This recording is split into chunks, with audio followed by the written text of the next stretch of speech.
أقترفنا وآننا أسرفنا على لظى أسرفنا يا ربنا اعترفنا بأننا أقترفنا وآننا أسرفنا على لظى أسرفنا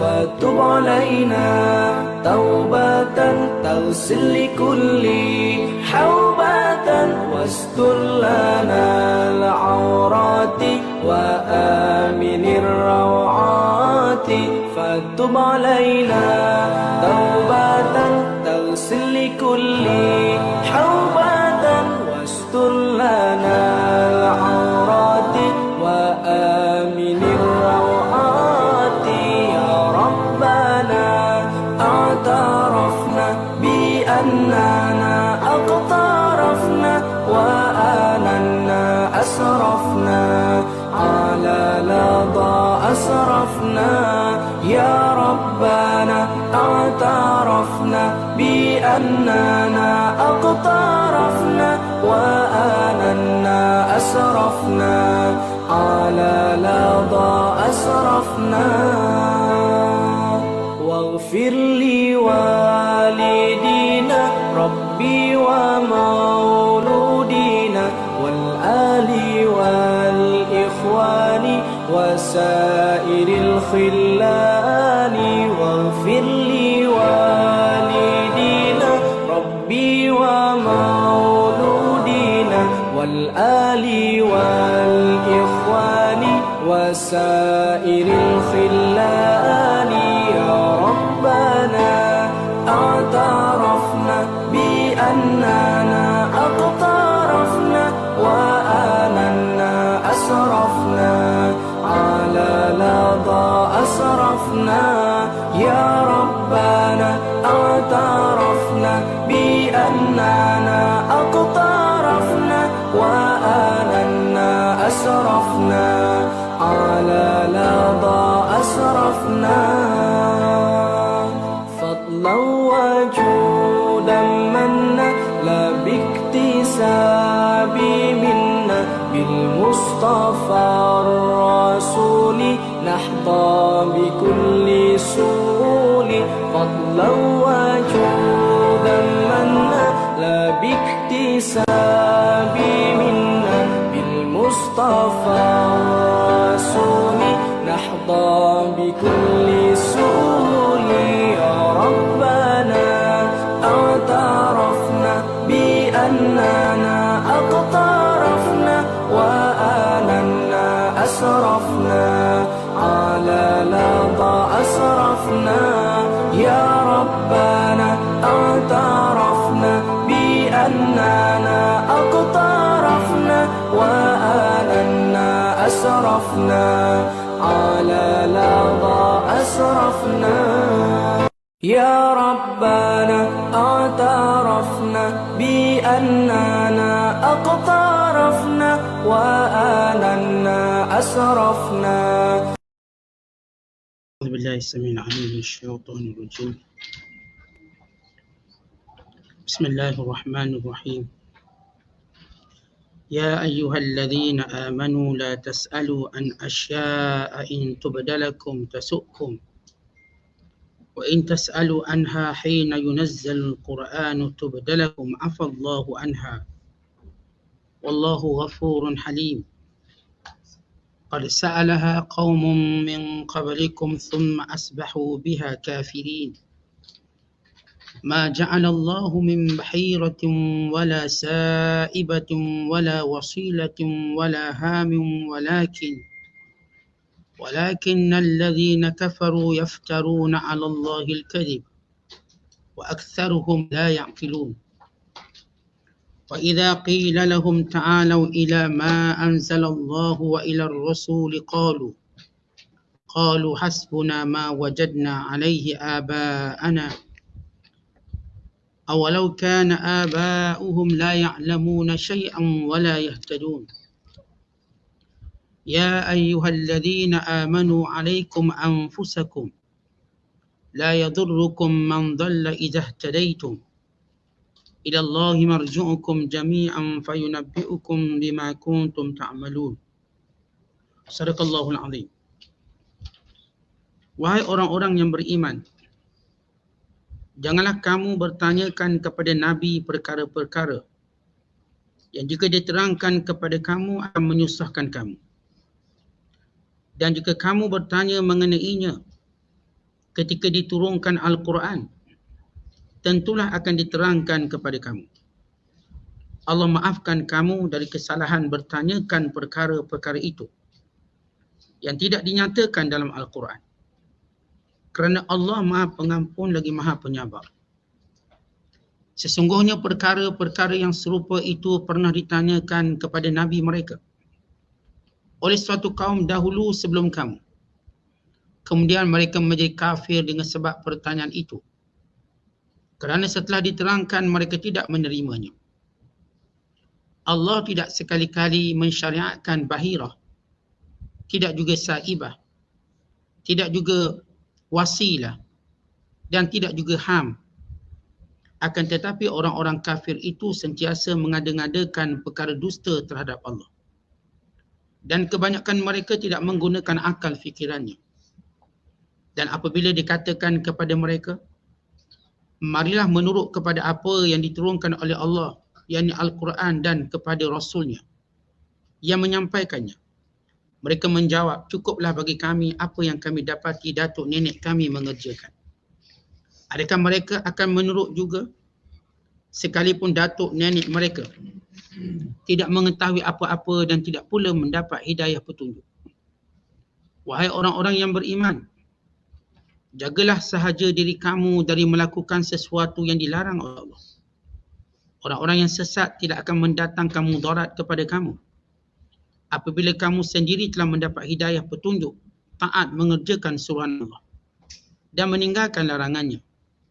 Kepada Allah jualah tempat kembali kamu semuanya. Kemudian ia akan menerangkan kepada kamu balasan apa yang kamu telah kerjakan.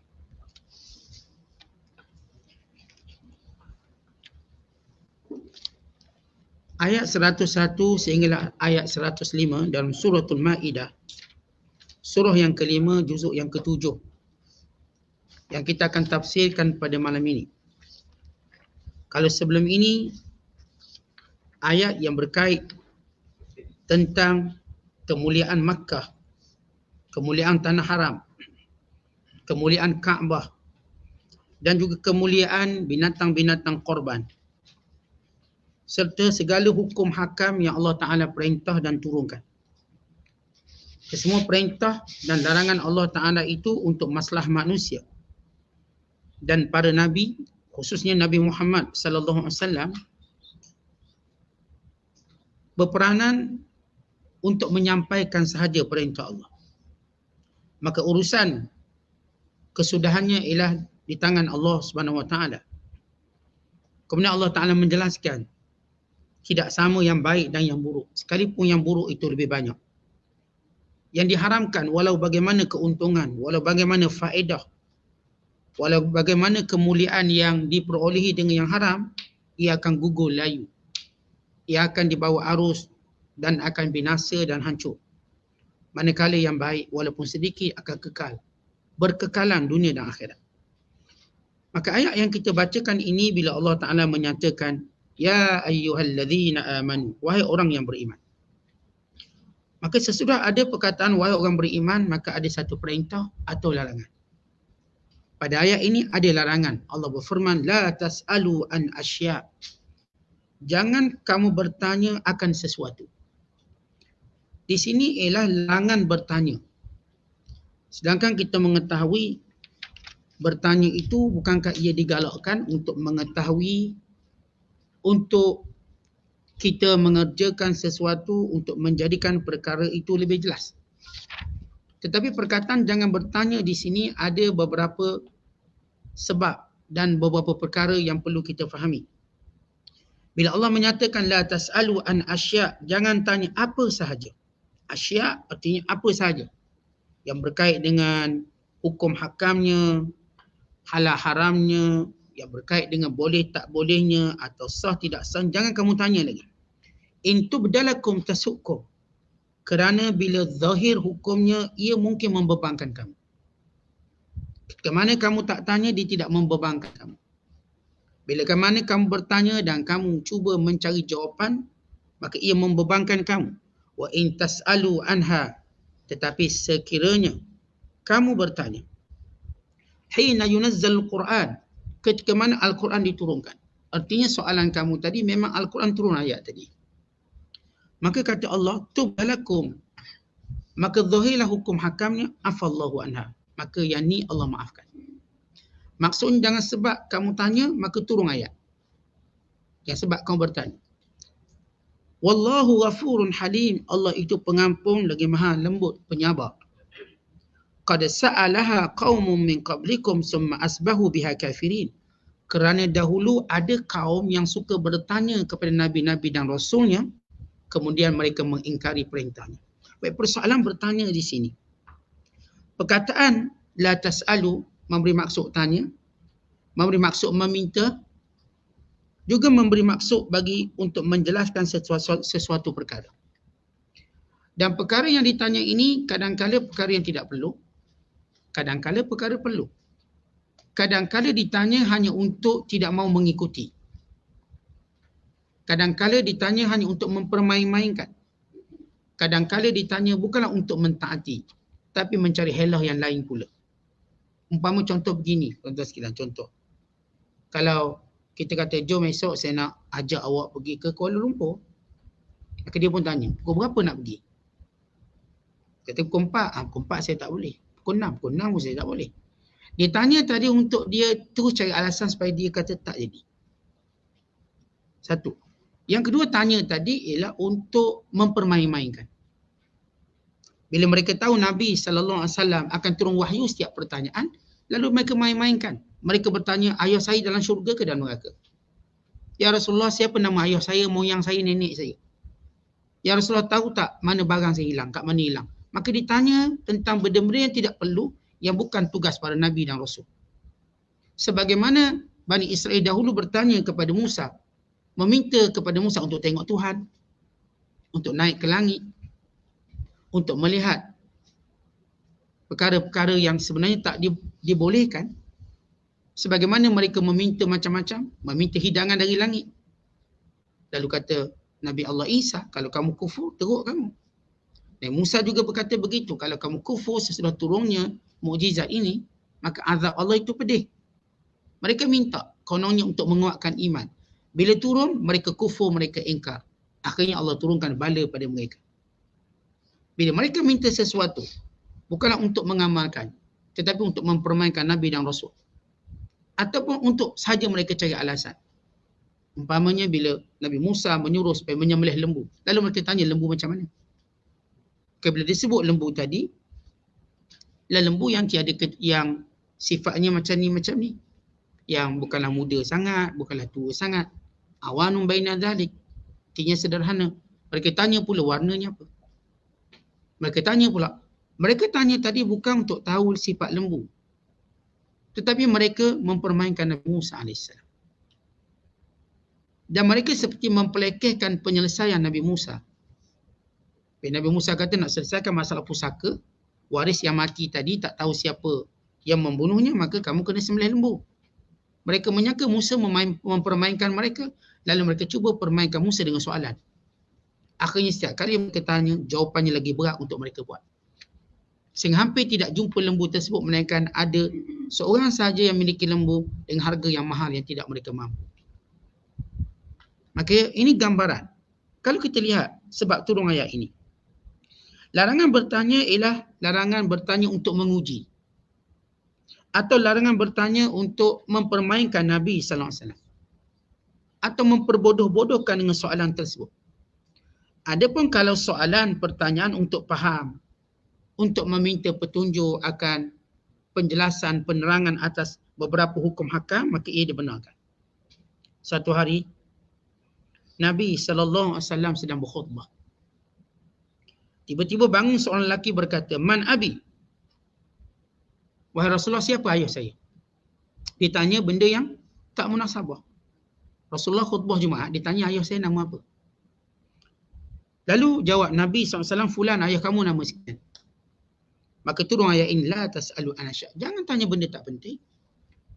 Itu bukan peranan Nabi, itu bukan tugas utama Rasul untuk tanya siapa bapa kamu, keturunan kamu. Supaya orang beriman dan manusia semuanya mengetahui para Rasul yang diutuskan untuk menjelaskan hal hubungan mereka dengan Allah. Adapun hubungan-hubungan berkaitan keduniaan, itu urusan mereka. Yang berkait dengan hubungan dengan Allah, yang berkait dengan hukum hakam. Bukan bertanya keturunan saya, keturunan siapa. Untuk tanya benda-benda yang tidak memberikan faedah.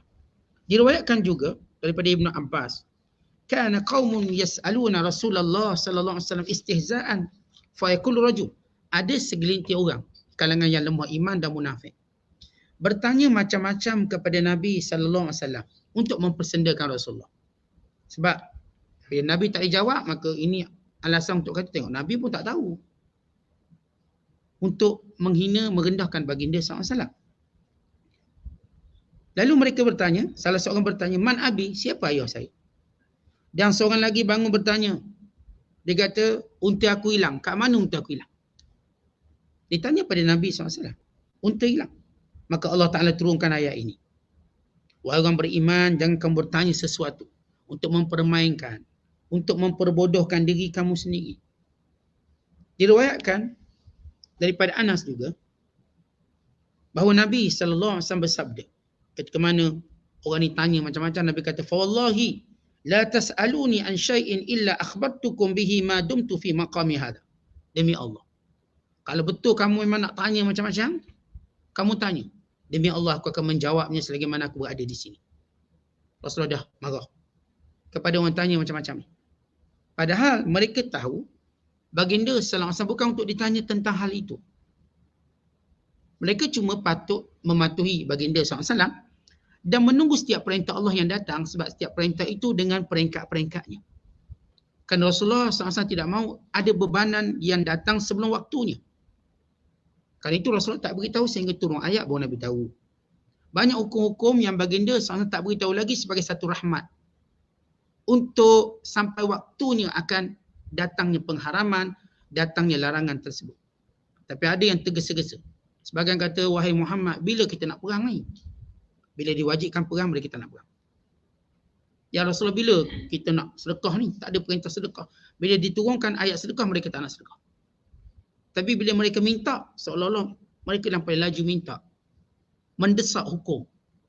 Bila hukum turun, mereka yang berpaling. Sama sebagaimana Bani Israel. Sebagian mereka di kalangan orang munafik dan lemah iman dan orang-orang yang cuba mempermainkan Nabi SAW.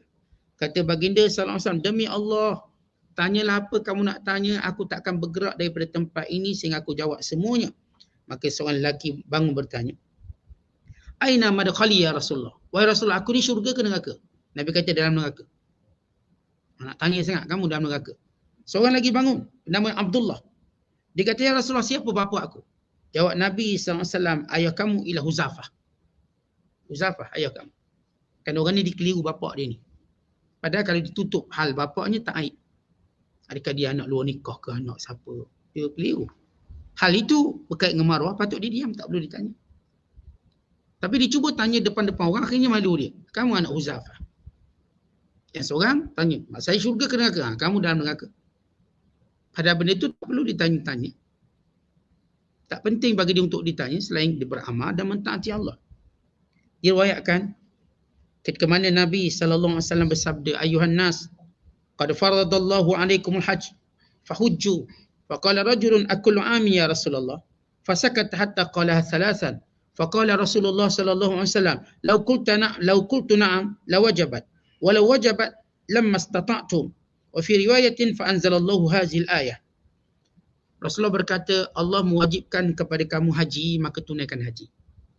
Seorang lelaki bertanya, ya Rasulullah, apakah setiap tahun? Nabi diam. Orang ini tanya lagi, apakah setiap tahun? Nabi diam. Apakah setiap tahun? Nabi diam. Sehingga diulang 3 kali soal, Nabi diam. Kemudian barulah baginda sallallahu alaihi wasallam berkata, kalau aku kata ya, nescaya setiap tahun kamu wajib dan kamu tak akan mampu buat. Jangan tanya, kalau aku dah sebut wajib, dah buat je lah. Jangan tanya berapa kali. Sedangkan Al-Quran masih turun. Kerana kalau kata ya, Al-Quran akan turunkan perkataan ya wajib. Saya tahu. Maka kerana itu baginda sallallahu alaihi wasallam tidak mahu umatnya dibebani dengan hukum yang mereka tak mampu buat. Sebab itu jangan tanya. Just follow Al-Quran. Just turun ayat-ayat, menunggu ayat-ayat yang Allah turunkan. Biar hukum hakam ini berlaku secara tadarruj, berperingkat.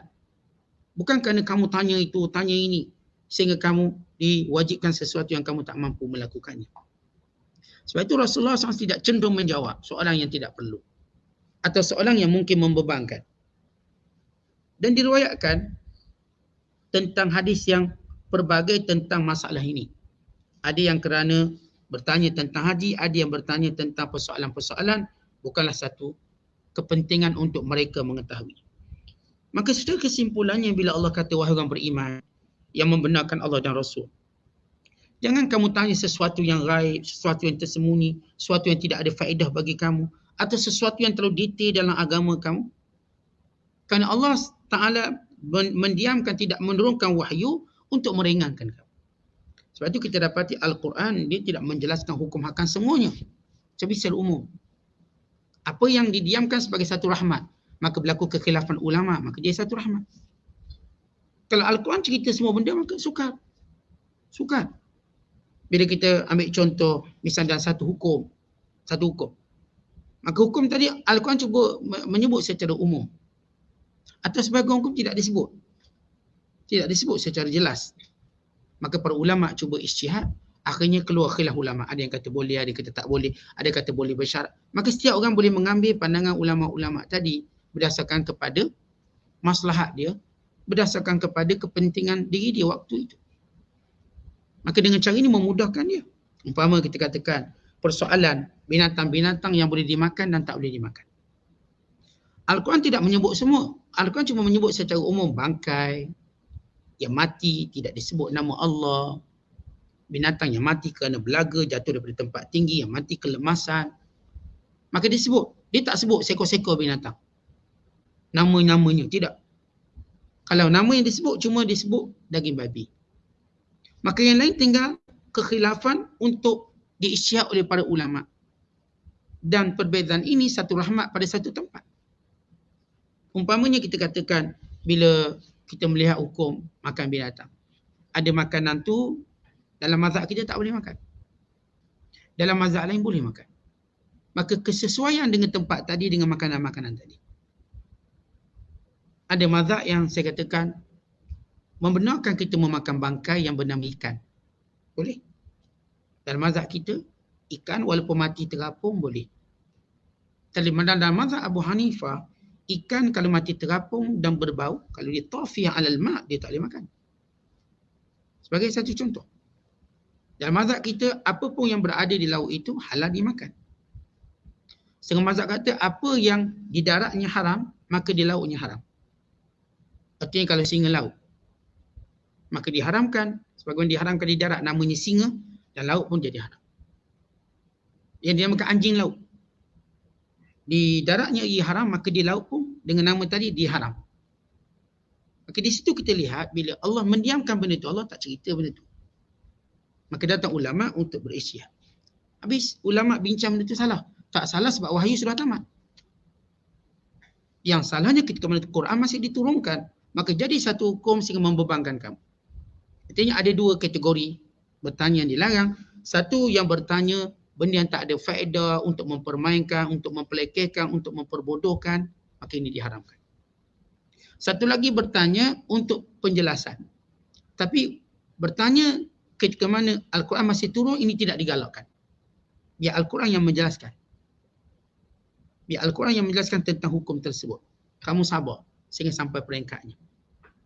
Umpama sabar tadi macam kisah Khidir dan Musa. Khidir berkata pada Musa, jangan tanya. Apa yang aku buat, follow je. Kamu jangan tanya apa-apa sampai masa aku beritahu.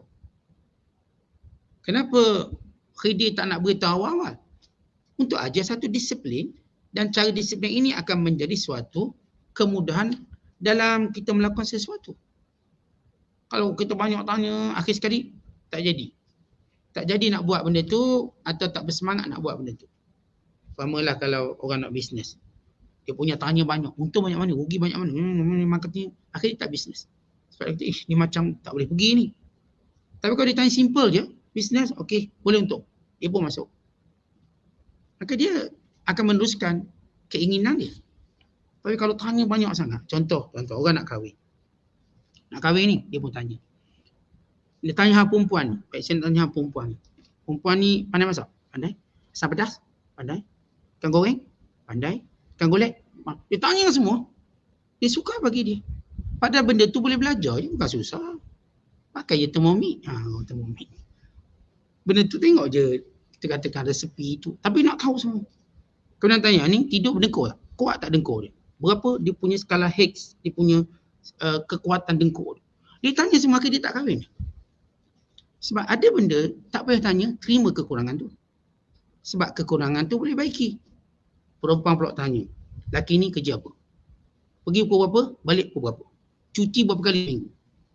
Oh ni cuti sehari je, seminggu. Tak boleh kahwin jadi seminggu sehari, nak jalan jauh ni, nak kahwin, nak pergi ke Bali, tak boleh. Nak cari suami yang cutinya 6 hari, kerja sehari. Tapi gaji besar. Benda kan benda fleksibel. Mungkin dia ada cuti tahunan, dia ada cuti PKP, 2 tahun cuti PKP. Maka perkara tadi tuan-tuan, bila seorang tu tanya banyak, dia tak akan dapat apa faedah. Benda simple kita tanya. Macam saya katakan kalau seorang nak menerima menantu, tanya mudah je. Dia ni solat jemaah jaga? Jaga dah. Jangan tanya dia masbuk ke muafiq. Dia jenis masbuk ke dia muafiq? Tanya lagi. Sah depan ke sah belakang? Itu teknikal. Nanti dia boleh ubahlah. Yang masbuk jadi muafiq. Barangkali nanti dia jadi imam. Dia tak ada imam masbuk. Imam semua muafiq. Cuma ada makmum. Itu sebagai satu contoh. Kita tanya mudah, bakal menantu kita jaga solat jemaah. Terima tuan-tuan. Kekurangan kita baikilah. Yang perempuan pun sama. Rajin ke malas? Tanya tu, rajin ke malas? Rajin insyaAllah. Yang lain kita ajar. Tak pandai masak, kita boleh ajar. Tak pandai kemas rumah, kita boleh ajar. Kita boleh sabar. Jadi isu bertanya banyak sangat. Bukan sekadar apa yang disebut tentang muamalah umat kepada Nabi-Nabi waktu itu. Menggunakan atas nama bertanya untuk permainkan. Atas nama bertanya pada Nabi untuk menyusahkan Nabi-Nabi. Biar Nabi ni, biar tunggu kejap, nak tunggu hari pula. Tunggu kejap. Sehingga mereka tidak punya masa untuk mereka dengar penerangan-penerangan yang lain, yang lebih utama. Jadi Allah ingatkan orang beriman, jangan tanya benda gaib. Ya benda gaib pun kita nak tanya detail-detail, pun tak boleh. Nak tanya tentang roh, macam mana roh ni, besar mana roh, umur roh berapa tahun. Ini benda tak ada faedah. Cukup kita berkata, ia urusan Allah. Nak tanya tentang kubur secara detail, tak perlu tanya. Maka cukup kita percaya bahawa ada azab kubur dan ada nikmat kubur, maka beramal untuknya. Nanti kita akan lalui benda itu. Jadi ada benda, kalau bertanya untuk menerangkan, menguatkan iman, okey. Ini bertanya saja menghabiskan masa yang lebih utama. Yang lebih penting untuk dia buat. Kita pun tuan-tuan kalau berkawan dengan orang yang banyak tanya, kita pun tak seronok. Tunggulah saya terang nanti. Kejap saya nak tanya. Tunggu dulu. Saya ngajar habis, nanti saya buka ruang pertanyaan. Dan tengok soalan tu sesuai atau tidak. Ya kebanyakan tuan-tuan kalau kita tengok orang bertanya ni. Barangkali 10 soalan, 1 soalan yang bagus. 9 tadi cuma tak ada benda nak tanya, Ustaz kita tanya je lah. Kalau orang suruh tanya, maka perkara ni yang perlu kita jaga. Sekiranya kamu bertanya pada perkara yang memang sengaja didiamkan oleh syar, sebagai satu rahmat kepada kamu supaya tidak menjadi mudarat kepada kamu, maka itu perkara yang tercela.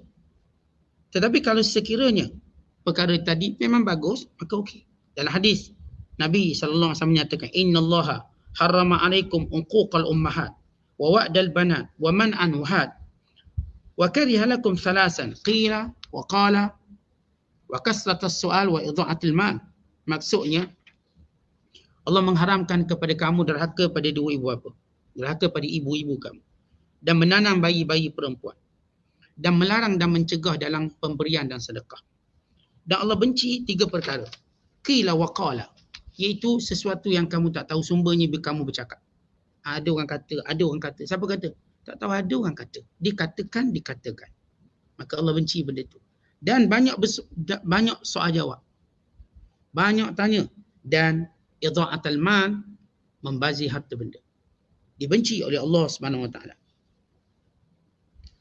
Kata kebanyakan ulama, yang dimaksudkan dengan kasratus soal iaitu soalan-soalan yang menyusahkan, soalan-soalan yang membebankan, soalan-soalan yang tak punya faedah. Umpama seorang tanya, apa hukum mandi dengan air mani? Oh, kenapa tanya soalan tu? Saja Ustaz nak tahu masalah fiqh. Ni sembahyang pun tak betul lagi, dia tanya. Ustaz kata air mani tak najis, betul? Boleh tak? Kita nak mandi wajib dengan air mani. Pula dah. Dia tanya soalan, kita kumpul lah sekolah dulu, kita tanya lepas tu. Ustaz, apa hukum kita nak semayang kat bulan nanti, nak ngadap kat mana? Awak masjid sebelah rumah tak pergi, tanya mengadap bulan. Ni dah cerita kat bulan ni. Ustaz, kalau saya nak semayang atas pokok kelapa, Ustaz nak mengadap kat mana? Dia cerita nak ni panjat pokok kelapa. Apa faedah tu ni? Sedangkan kiblat kat rumah dia pun tak tahu lagi kat mana. Dia nak tahu kiblat atas pokok kelapa kat mana. Apa hukum Ustaz, kita nak semayang dalam air? Dalam air surau sebelah rumah pun tak pergi. Air mana kamu nak pergi ni? Lah kan kita menyelam scuba diving, kita pun nak solat Ustaz. Dia berenang pun tak pandai nak scuba diving. Tapi itu soalan-soalan yang kita katakan membuang masa dia. Memang bunyi sedap. Soalan-soalan tadi macam sedap soalan tu. Ustaz, kalau orang tu kahwin dengan jin, Ustaz, dapat anak. Macam mana Ustaz nak tahnik dia? Oh, dia tanya kita macam nak tahnik. Seorang kahwin dapat anak, Ustaz kata sunat tahnik. Macam mana Ustaz nak tahnik? Tak apa, Ustaz tahulah Ustaz nak tahnik macam mana. Dan kalau dia suruh awak tahnik, baru Ustaz beritahu awak macam mana nak tahnik. Jadi soalan-soalan tadi, bunyi memang sedap. Ustaz, jin kena PKP tak Ustaz jin? Kita kena PKP Ustaz, tak lagi masjid. Tapi jin ni, agak-agak dia 50 orang juga masuk masjid Ustaz. Dia kena kerajaan jin mewajibkan dos ke tak Ustaz? Dos. 2 dos. Tu Pfizer kita kurang, mungkin dia ambil Pfizer ke ambil sikit. Duk tanya soalan tentang jin, dia ambil dos 2 ke dos 3. Banyak lagi soalan yang patut kamu tanya. Kamu aurat pun belum sempurna, baik tanya bab aurat. Kamu harta pusaka pun bagi tak betul lagi, baik tanya bab harta pusaka. Dia tanya jin, Ustaz, jin kalau mati harta pusaka dia bagi macam mana? Dia rujuk ke ustaz juga. Kata ini kebodohan-kebodohan soalan yang tak ada faedah. Ya, kalau kita nak cerita soalan-soalan tadi banyak. Sepenuh Imam Asy-Sya'bi ditanya, apakah iblis nikah? Kata Imam Syafi'i, ya nikah. Siapa nama bini dia? Ditanya Imam Syafi'i. Imam Syafi'i kata, minta maaf saya tak hadir masa dia nikah. Dia tak tahu bini nama. Saya tak hadir. Jadi nak layan orang bodoh, jawab orang bodoh jugalah. Dia boleh tanya nama isteri iblis tu siapa. Ya, memang dalam Quran sebut dia ada zuriat, mandi kahwin, ada tanakuh. Tapi tanya nama isteri iblis. Ialah iblis nama Azazil. Mungkin dia punya bini namanya Mazazil misalnya. Ataupun nama Alizé misalnya. Ni Azazil bini Alizé.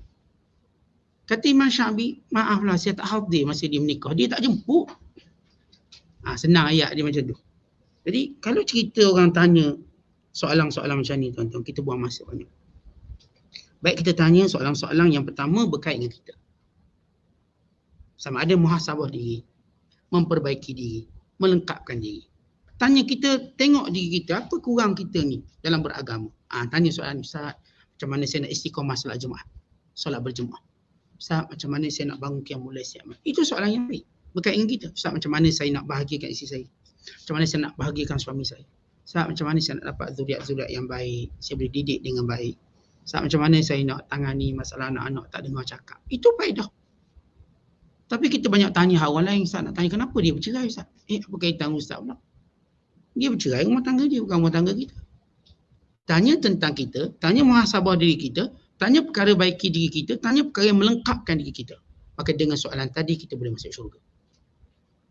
Tapi kita buang masa dengan soalan-soalan yang kita katakan tak punya faedah, tak punya banyak manfaat. Maka ini yang disebut oleh Allah, qad sa'alaha qaumun min qablikum. Orang dulu pernah bertanya pada nabinya soalan-soalan macam tu. Summa asbahu biha kafirin. Kemudian sesudah itu mereka menjadi kafir. Kita dah beri contoh, antara ini contoh lembu tadi. Iaitu kisah lembu. Di antaranya kita katakan hukum hakam yang pelbagai yang mereka tanya kepada nabi-nabi pada zaman itu bukan untuk melakukannya, tapi untuk mempermainkan nabi. Kemudian Allah menyebut, ma ja'alallahu min bahiratin wala sa'ibatin wala wasilatin wala hamin walakinnal ladzina kafaru yaftaruna 'ala Allahil kadhib wa aktsaruhum la ya'qilun. Allah menyebut tentang ada orang dia tak nak patuh perintah Allah. bila datang sesuatu perintah, sesuatu larangan. Tetapi dia buat perintahnya sendiri. Dia buat hukum hakamnya sendiri atas nama ini yang mereka warisi daripada nenek moyang mereka. Ini yang mereka warisi daripada adat dan juga keturunan mereka. Allah menempelak. Ma ja'alallahu min bahira. Allah tidak pernah turunkan satu syariat. Syariat yang berkait dengan bahira atau saibah atau wasilah atau ham. Keempat-empat nama ini, bahira, ialah berkait dengan binatang-binatang yang mereka jadikan satu cara untuk beribadat. Adapun kalau kita sebut perkataan bahira, iaitu unta, bila mana unta ini dia beranak 5 kali. Dan kali kelima, unta tadi melahirkan anak jantan. Maka unta jantan tadi akan kita katakan digunting telinganya. Dan dibiarkan untuk bergerak bebas tanpa diapa-apakan. Sebab mereka dah kata ini peraturannya. Kalau unta tu dah beranak kali kelima dan ianya jantan, maka yang ni kita tak boleh usik dia. Dan kalau dilahirkannya betina, yang ni diharamkan makan. Perempuan tak boleh makan. Nanti beranak perempuan pula. Jangan makan unta yang kelima lahir itu ialah betina.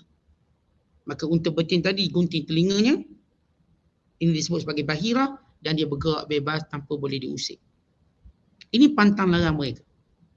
Dan sebahagian mereka berpandangan bahawa unta betina ini, kalau dia unta betina, tidak boleh dimakan daging oleh golongan wanita, tak boleh. Dan susunya hanya untuk tetamu. Tidak boleh untuk pemiliknya.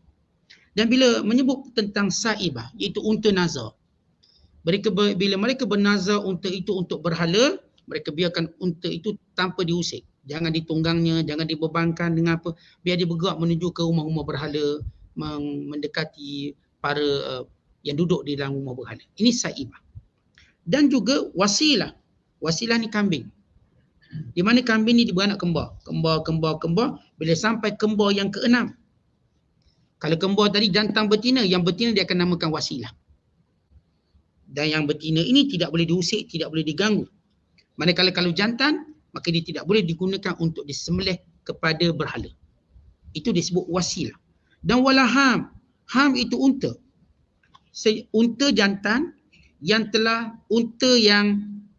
menghamili 10 betina. Artinya unta tadi 10 kali sebab dia hamil. Betina-betina kalangan unta, maka unta ini disebut ham. Yakni tidak boleh diusik juga.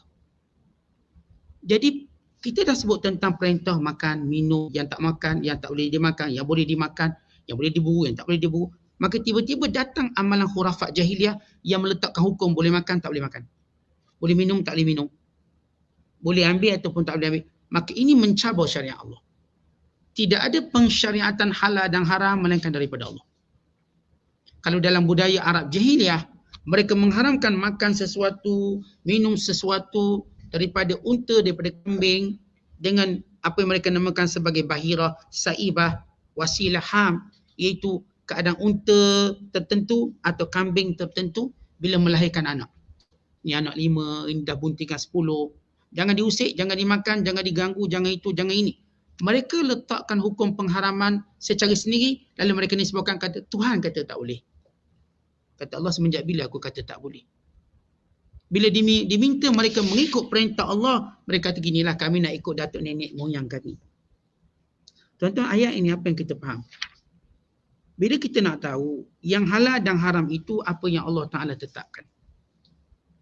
Lidah manusia tak boleh kata halal dan haram berdasarkan pada budaya, berdasarkan kepada warisan. Khurafat. Sama dalam masyarakat budaya Melayu kita. Kalau budaya Melayu kita kata yang ni tak boleh makan, yang ni tak boleh makan. Sebab apa tak boleh makan? Memang pantang makan. Ya, kalau ayam warna putih tak boleh makan. Ini untuk persembahan jin. Ini untuk pembomohan, tak boleh. Kalau kerbau tadi, umur je sekian-sekian tak boleh. Ini cuma kita gunakan untuk semah gelanggan. Untuk kita semah atau puja pantai. Semua bentuk pengharaman ini yang mereka ambil daripada khurafat nenek moyang mereka, Allah haramkan. Tak ada kena-mengena dengan hukum. Tak ada kena dengan syariat. Bahkan Allah cabar, bawa dalil yang kata dia haram. Sebab apa? Oh, ini datuk nenek kami. Kalau datuk nenek kamu buat silap, apakah kamu ingin bertaklid buta, mengikut secara membabi buta? Akan perbuatan mengharamkan sesuatu yang tidak ada dalilnya. Macam contoh kita lah, setengah budaya kita, tak boleh kahwin dengan adik, kena kahwin kakak dulu. Jangan langkah penduk. Jodoh ni tuan-tuan, tak ada istilah langkah benda. Dah jodoh adik. Dia nak berkenan kat adik.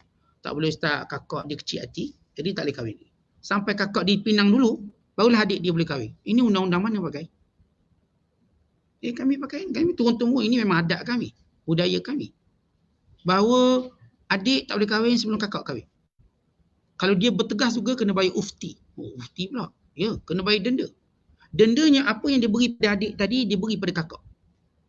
Kalau adik tu mas kahwin 2,000, kakak dapat 2,000. Adik dapat persalinan 2 lai, kakak dapat 2 lai. Ni nak kahwin adik, kahwin kakak. Kenapa mak dia sekali tak tumpang sekali? Itu kan ni setengah budaya buat. Akhirnya lelaki tadi dibebani seolah macam berkahwin 2 tapi seorang. Walau sebaik-baik wanita itu tidak membebankan lelaki dalam keuangan, dalam mas kahwin. Yang disebut oleh Nabi SAW, a'zamun nisa'i barakatan aisaruhunna mahra. Wanita paling berkat yang paling mudah urusan mas kahwinnya. Mas kahwin itulah kos perkahwinan. Maka kos-kos lain bukan keutamaan. Kos yang keutamaan dalam perkahwinan mas kahwin. Maka permudahkan Aisyah. Tiba kita tak boleh Ustaz. Kena pula adik bongsu ni ada 5 kakak atas. Oh. Habis bank lah, bank rakyat pinjam. Bank Islam pinjam. Personal loan 20,000. Kenapa? Ustaz dia punya petua adat dia Ustaz. Kalau nak kahwin adik, anak bongsu. Langkah kakak 4 orang kena beri sama Ustaz. Jadi terpaksalah. Yang ni 4 persalinan kakak, 4 persalinan kakak kedua kat engahnya, kat tehnya habis. Nak kahwin kat su. Dah jadi macam gitu. Nak kahwin dengan sulung tu tak berkenan. Yelah, mula-mula saya pergi model tengok yang sulung tu, saya duduk atas-atas, baiki atap. Ni tak ada jadi bini, baiki atap. Tengok yang kedua pula saat tengah menukang. Oh, ni boleh ketuk kepala kita ni pakai tukuk. Tengok yang ketiga pula Ustaz, tengah panjat pokok kelapa. Yang keempat tengok sapu sampah. Tu nampak sopan sikit Ustaz. Kita ni jiwa sopan. Jiwa jenis hati ada taman tu. Lembut. Dia nak perempuan yang lembut-lembut. Jumpa perempuan panjat pokok kelapa. Duduk kat julai kelapa tengah petik. Dia nak kahwin pun dia gerung ke. Ni kalau lari rumah ni panjat pokok kelapa, habis kita nak turut payah. Jadi persoalan ataupun budaya-budaya macam tu merosakkan, menyusahkan. Walaupun ayat ni cerita tentang kambing lembu, tetapi secara mafhumnya ialah apa bentuk hukum hakam yang kita cuba letak yang tidak berdasarkan Quran dan Sunnah, yang sahih dan huraian para ulama yang muktabar. Maka kita kena kaji balik. Dalam neraca syariat, apakah betul undang-undang ni? Adat-adat kita ni betul tak betul? Kalau cuma adat berpantun, adat bersilat, tu tak apalah. Atau sedikit adalah adat bayar tol Ustaz. Nak masuk, nak jumpa pengantin, dia kena bayar tol dulu. Ni keluarga dia buat sekatan tol ni. So, satu tol RM10. Kalau tak menyusahkan, seronok-seronok okey lah. Tapi kalau ada adat yang menyukarkan, yang menjadi perkahwinan itu jadi bebanan. Ataupun ada adat-adat bila bayi tu lahir jadi bebanan. Islam ajar mudah je tahnik, ada duit akikah, tapi dia ajar lebih teruk pada tu. Budaya-budaya tertentu. Maka semua perkara-perkara ini perlu ditolak. Letak balik dalam neraca agama supaya ia tidak bertentangan dengan agama Islam.